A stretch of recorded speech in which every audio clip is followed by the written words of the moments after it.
ಒಂದಾನೊಂದು ಕಾಲದ ಕತೆ. ಸುರೇಶ್ ಅನ್ನೋ ಹೆಸರಿನ ಒಬ್ಬ ಹುಡುಗ ತನ್ನ ತಾಯಿ ಜೊತೆ ಒಂದು ಹಳ್ಳಿನಲ್ಲಿ ಸಣ್ಣ ಮನೆಯಲ್ಲಿ ವಾಸ ಮಾಡ್ತಿದ್ದ. ಮತ್ತವನು ತುಂಬಾ ಪಾಪದ ಹುಡುಗ ಆಗಿದ್ದ. ಯಾವಾಗ್ಲೂ ಬೇರೆಯವ್ರಿಗೆ ಸಹಾಯ ಮಾಡ್ತಿದ್ದ. ಯಾವಾಗ ಅವನು ಸಣ್ಣವನಾಗಿದ್ನೋ ಅವನ್ ತಂದೆ ಸತ್ ಹೋಗಿದ್ರು. ಆವಾಗಿಂದ ಅವನು ತಾಯಿ ಬೇರೆಯವ್ರ ಮನೆಯಲ್ಲಿ ಮನೆ ಕೆಲ್ಸ ಮಾಡಿ ಜೀವನ ಸಾಗಿಸ್ತಾ ಇದ್ರು. ಮತ್ತೆ ಮಗನ್ನೂ ಕೂಡ ಸಾಕ್ತಾ ಇದ್ರು. ಸುರೇಶ್ ಯಾವಾಗ್ಲೂ ತನ್ನ ತಾಯಿಗೆ ಸಹಾಯ ಮಾಡ್ಬೇಕು ಅನ್ಕೋತಿದ್ದ. ಯಾವಾಗ್ಲೂ ಅವನು ತನ್ನ ತಾಯಿಗೆ ಕೆಲ್ಸ ಬಿಡು ಅಂತ ಕೂಡ ಹೇಳ್ತಿದ್ದ. ಅಮ್ಮ, ನೀವು ಇನ್ನೊಬ್ಬರ ಮನೆಗೆ ಕೆಲ್ಸಕ್ಕೆ ಹೋಗ್ಬೇಡಿ, ನಾನೇ ಒಂದು ಕೆಲ್ಸನ ಹುಡುಕೊಂತೀನಿ. ಪುಟ್ಟ, ನೀನ್ ಹೀಗ್ ಹೇಳೋದ್ರಿಂದ ಮನೆ ನಡ್ಸೋದಕ್ಕಾಗಲ್ಲಪ್ಪ. ನನಗ್ ಗೊತ್ತಿದೆ ನಿನಗ್ ಬೇಜಾರಾಗತ್ತೆ ಅಂತ.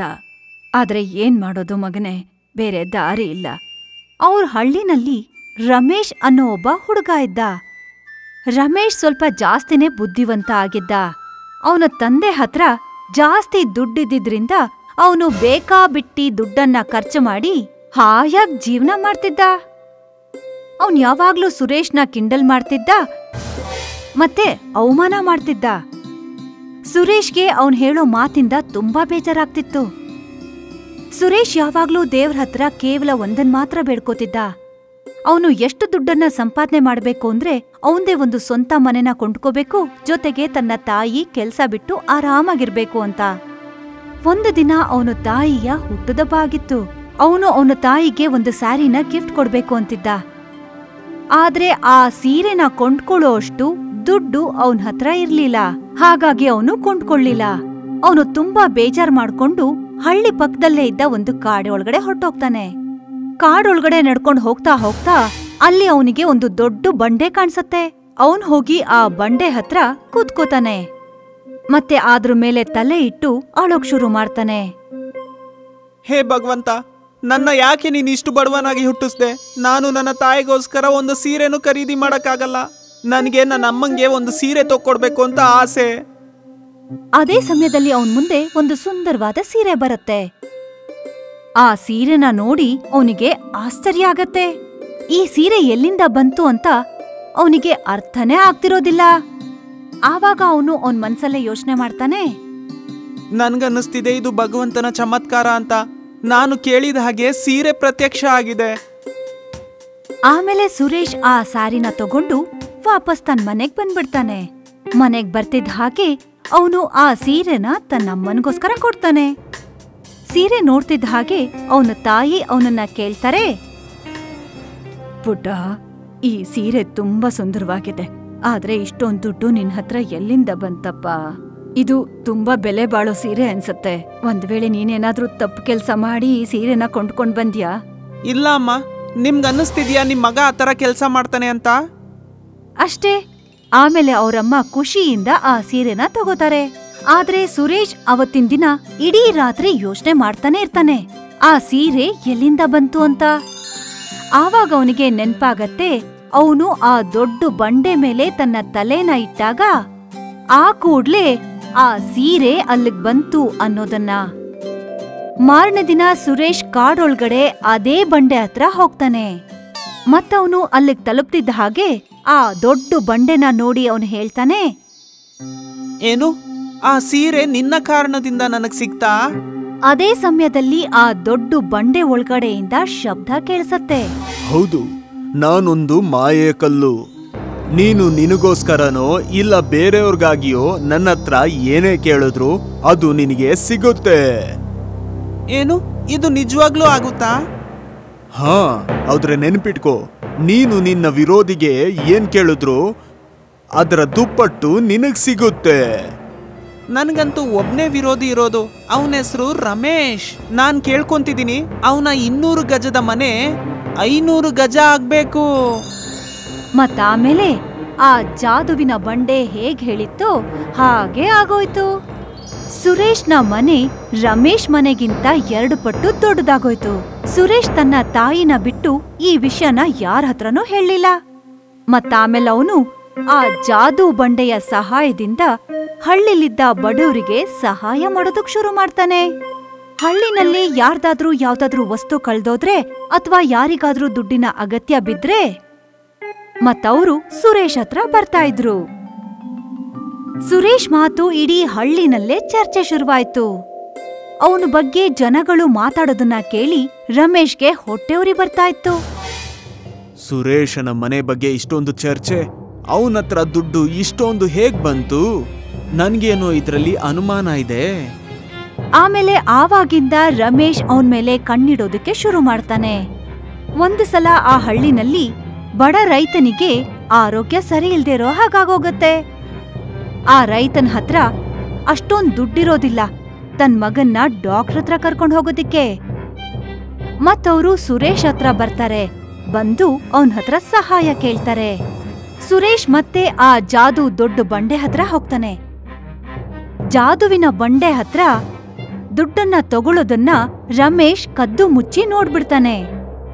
ಅವನಿಗಿವಾಗ ಎಲ್ಲ ಅರ್ಥ ಆಗಿರತ್ತೆ ರಮೇಶ್ನ ಚರ್ಚೆ ಮತ್ತೆ ಹೊಗಳಿಕೆ ಹೇಗಾಗ್ತಿದೆ ಅನ್ನೋದು. ಸುರೇಶ್ ಹೋಗ್ತಿದ್ದ ಹಾಗೆ ರಮೇಶ್ ಆ ಜಾದುವಿನ ಬಂಡೆ ಹತ್ರ ಹೋಗ್ತಾನೆ.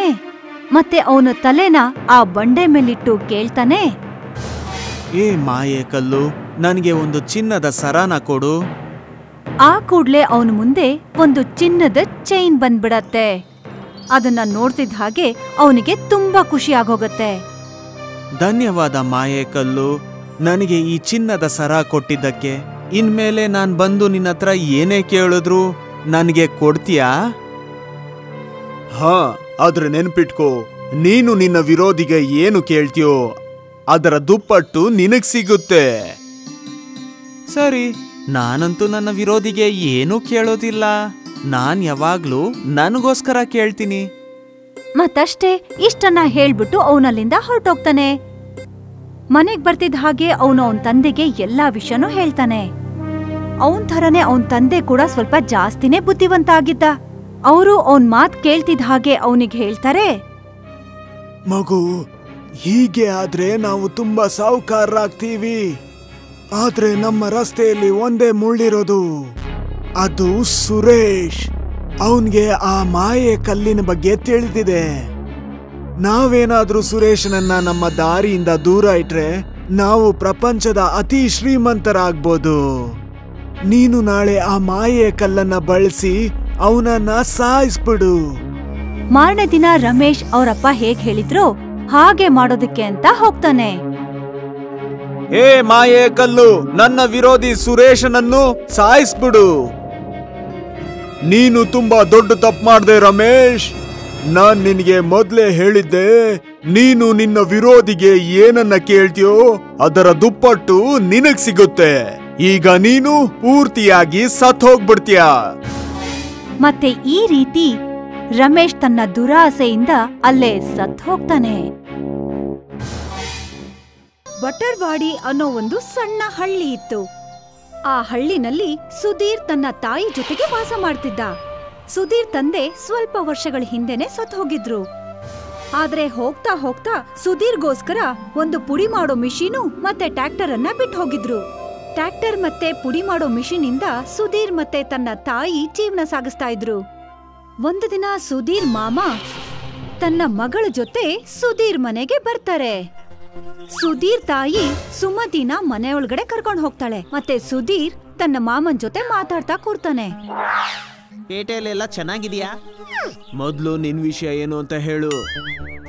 ನಾನ್ ಸುಮ್ನೆ ಖುಷಿಯಾಗಿದ್ದೀನಿ, ಮತ್ತಿನ್ನೇನ್ ಬೇಕು? ಮತ್ತೆ ಏನ್ ಬೇಡ, ದೊಡ್ಡ ಮನೆ, ದೊಡ್ಡ ಕಾರು, ಅದಕ್ಕೋಸ್ಕರ ಸಾಕಷ್ಟು ಹಣ. ನಿನ್ನತ್ರ ಹಣ ಇದೆಯಾ? ಮಾಮನ್ ಮಾತನ್ನ ಕೇಳಿ ಸುಧೀರ್ಗೆ ತುಂಬಾ ದುಃಖ ಆಗತ್ತೆ. ನಾನ್ ಏನ್ ಮಾಡ್ಲಿ ಮಾಮ? ಅರೆ ತಮ್ಮ, ಉಪಾಯ ಮಾಡು, ಹಣ ದುಡಿ. ತಿನ್ಕೊಂಡು ಕುಡ್ಕೊಂಡು ಖುಷಿಯಾಗಿರೋದಕ್ಕೆ ITI ಯಾಕೆ ಮಾಡ್ದೆ? ಉಪಾಯ ಹೇಗಿರ್ಬೇಕು ಅಂದ್ರೆ ಟ್ರ್ಯಾಕ್ಟರ್ ಜೊತೆ ಮಿಲ್ ಕೂಡ ಓಡ್ಬೇಕು. ಸುಧೀರ್ ಯೋಚನೆನಲ್ಲಿ ಬೀಳ್ತಾನೆ. ಸುಮತಿನ ಕರ್ಕೊಂಡು ಮಾರನೇ ದಿನ ಮಾಮ ಅಲ್ಲಿಂದ ಹೊರಡ್ತಾರೆ. ಹೋಗ್ತಾ ಹೋಗ್ತಾ ಸುಧೀರ್ ತಲೆ ಕೆಡಿಸ್ಬಿಟ್ಟು ಹೋಗ್ತಾರೆ. ಸುಧೀರ್ ಟ್ರ್ಯಾಕ್ಟರ್ ಮತ್ತೆ ಪುಡಿ ಮಾಡೋ ಮಿಷಿನ್ ಅನ್ನ ಪ್ರತಿದಿನ ನೋಡ್ತಾ ಇರ್ತಾನೆ. ಮತ್ತೆ ಯೋಚಿಸ್ತಾ ಇರ್ತಾನೆ, ಇದೆರಡನ್ನೂ ಸೇರಿ ಏನ್ ಮಾಡ್ಬಹುದು ಅಂತ. ಅದೇ ಸಮಯದಲ್ಲಿ ಒಂದಜ್ಜಿ ಗೋಧಿನ ತಗೊಂಡ್ ಬಂದು ಸುಧೀರ್ಗೆ ಹೇಳ್ತಾರೆ, ನಡೆದು ನಡೆದು ಸುಸ್ತಾಗೋಯ್ತು. ನಿನ್ನ ಪುಡಿ ಮಾಡೋ ಮಿಷೀನು ನಡ್ಕೊಂಡು ನನ್ ಮನೆಗ್ ಬಂದಿದ್ರೆ ಎಷ್ಟ್ ಚೆನ್ನಾಗಿರ್ತಿತ್ತು. ಆ ಅಜ್ಜಿ ಹೇಳಿದ ಮಾತನ್ನ ಕೇಳಿ ಸುಧೀರ್ಗೆ ಅರ್ಥ ಆಯ್ತು ಅವನು ಮುಂದೆ ಏನ್ ಮಾಡ್ಬೇಕು ಅಂತ. ಮತ್ತಿನ್ನೇನು, ಸುಧೀರ್ ಆ ಪುಡಿ ಮಾಡೋ ಮಿಷಿನ್ ಅನ್ನ ತೆಗೆದು ಟ್ರ್ಯಾಕ್ಟರ್ ಒಳಗಡೆ ಇಟ್ಕೊಂಡ. ಸುಧೀರ್ ಅಮ್ಮ ಮನೆಯಿಂದ ಹೊರಗ್ ಬಂದು ಪುಡಿ ಮಾಡೋ ಮಿಷಿನ್ ನ ನೋಡಿ ಹೇಳ್ತಾಳೆ, ಅದನ್ನ ಎಲ್ಲಿಗ್ ತಗೊಂಡ್ ಹೋಗ್ತಿದ್ಯಾ? ಮಾ, ನೀನ್ ಸುಮತಿನ ಸೊಸೆ ಮಾಡ್ಕೋಬೇಕು ಅನ್ಕೊಂಡಿದ್ದಲ್ಲ, ಬರೀ 1 ವಾರ ಸುಮ್ನೆ ಇರು. ನಾನು ಹೊಲಕ್ಕೆ ಹೋಗ್ತಾ ಇದ್ದೀನಿ. 1 ವಾರ ಆದ್ಮೇಲೆ ಬರ್ತೀನಿ. ನನ್ನ ಊಟನ ಹೊಲಕ್ಕೆ ಕಳಿಸ್ಬಿಡು.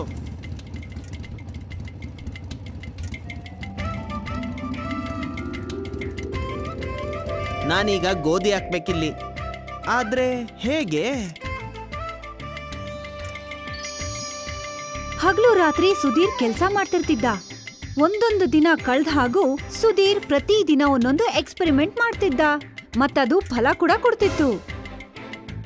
ಒಂದೇ ತಿಂಗಳು ಒಳಗಡೆ ಸುಧೀರ್ ಟ್ರ್ಯಾಕ್ಟರ್ ಒಳಗಡೆನೆ ಪುಡಿ ಮಾಡೋ ಮಿಷಿನ್ ಅನ್ನ ಫಿಕ್ಸ್ ಮಾಡ್ಕೊಂಡ. ಮತ್ತೆ ಸುಧೀರ್ನ ಟ್ರ್ಯಾಕ್ಟರ್ ಪುಡಿ ಮಾಡೋ ಅಂತ ಮಿಷಿನ್ ತಯಾರಾಯ್ತು.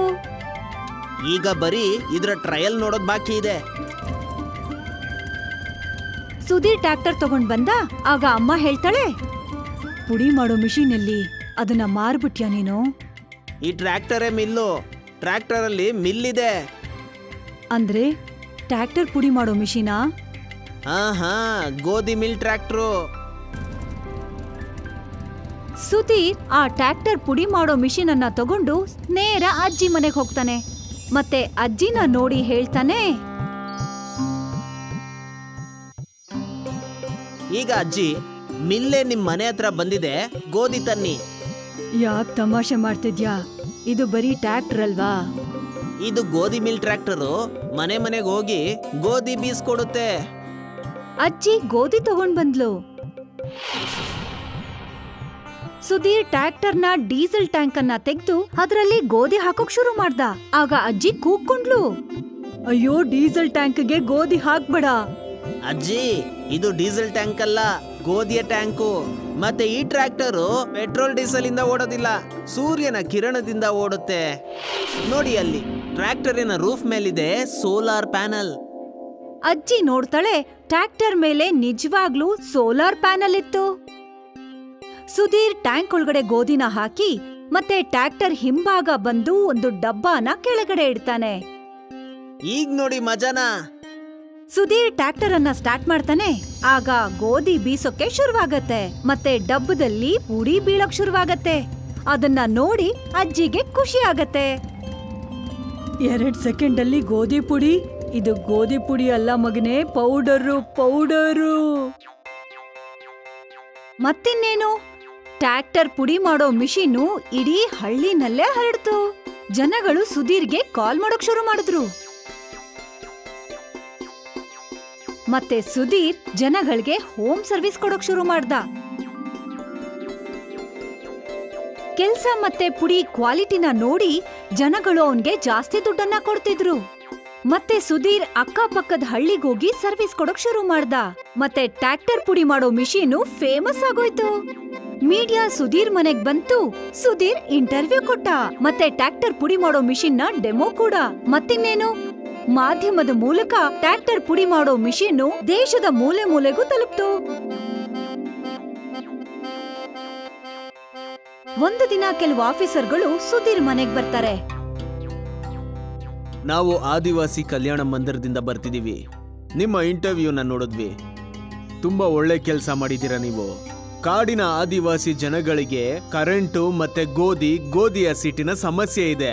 ನೀವು ನನಗಾಗಿ 500 ಗೋಧಿಯ ಸೀಟು ಮೂಟೆಯನ್ನ ಕೊಟ್ರೆ ಟ್ರ್ಯಾಕ್ಟರ್ ಮತ್ತೆ ಸಾಮಾನುಗಳ ಜೊತೆ ನಾನ್ ನಿಮ್ಗೆ ಟೀಮ್ ಕೂಡ ಪ್ರೊವೈಡ್ ಮಾಡ್ತೀನಿ.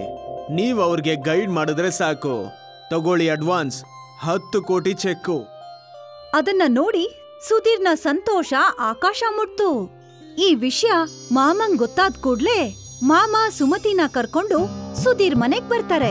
ಬಂದು ಹೇಳ್ತಾರೆ, ಇವತ್ತಿಂದ ಸುಮತಿ ಇಲ್ಲೇ ಇರ್ತಾಳೆ. ನಿನ್ಗೆ ಟೈಮ್ ಸಿಕ್ಕಿದಾಗ ಮದ್ವೆ ಮಾಡೋಣ.